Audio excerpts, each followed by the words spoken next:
We've been trying to introduce our kids to some of the tactics available and the mentality needed for projecting climbs.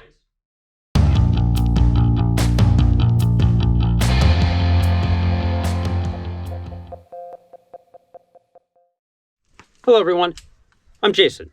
Last week we did a video about creating an environment conducive to teaching our kids the fundamentals of lead belaying.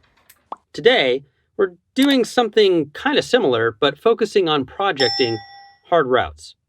When kids first start climbing, there is often a typical pattern of feeling uncomfortable, then getting over the initial fear and working their way up walls. With kids' naturally impressive strength-to-weight ratios, the more they climb, the more they skip through the initial grades. Until they don't anymore. At some point, they hit a difficulty level where on-sighting and flashing becomes less the norm.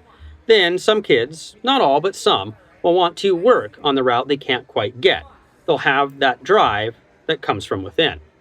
If that's our kids, then we owe it to them to prepare them for the path of projecting a route, because it is all too easy for a young mind to perceive the lack of topping out as failure, making success seem far too elusive.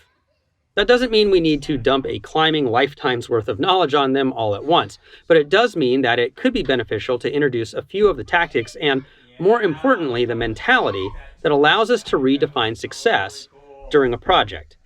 I like to think about zooming out and zooming in on levels of detail. At the macro level, there is the flow of the route and the identification of the likely cruxes. At the middle level are the individual moves, and at the micro level are the precise use of holds and body positions. Sure, in the end game, we want the macro level success. We want the send. But to get there, we don't know if we'll get stuck at the middle level, at a hard move, or a micro level with a particular position being the culprit. Take the example of a dyno we've put up, as the kids wanted a dyno on the wall. The crux is obviously going to be that.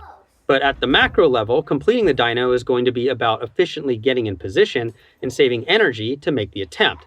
So we've tried to get through the lower moves very cleanly and quickly.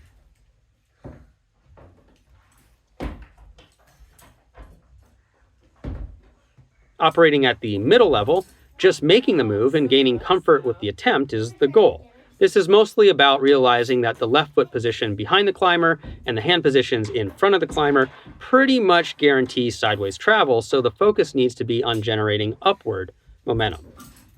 That's led to micro-level adjustments, in particular, the position of the left foot and the spot to aim for with the middle finger directly over the bolt hole on the catching hold to better hold the resulting swing. Once the move was made, it was back to the macro level and finding the sequence of moves coming out of the dyno.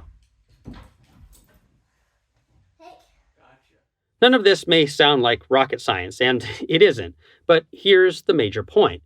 What could have been a frustrating process of repeated falling became an engaging process filled with tiny successes because we redefined success based on the macro to micro level of focus we were paying attention to at the time. How did your energy feel when you got to the dyno? Better or worse than last time? Oh, so close. Did you generate more upward force? You must have, because you touched higher up the hold. How was your stability for the jump? Did having the left foot higher help? Did your hand go too far to the right on the catching hold? What about this time? Looks like you got your fingers over the fat part of the hold. Each failed attempt was framed as progress towards the intermediate goal that was the focus of that particular attempt. Only after all of those efforts has it become about piecing the moves together, and frustration has been replaced by excitement because the process is viewed as a bunch of incremental successes.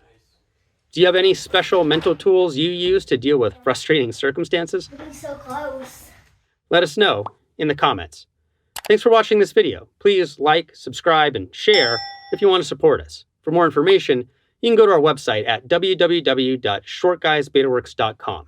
You can check out that video I mentioned about readying our kids to lead belay, or you can check out our entire rock climbing safety series. We'll see you next week and keep on getting more out of that big outside.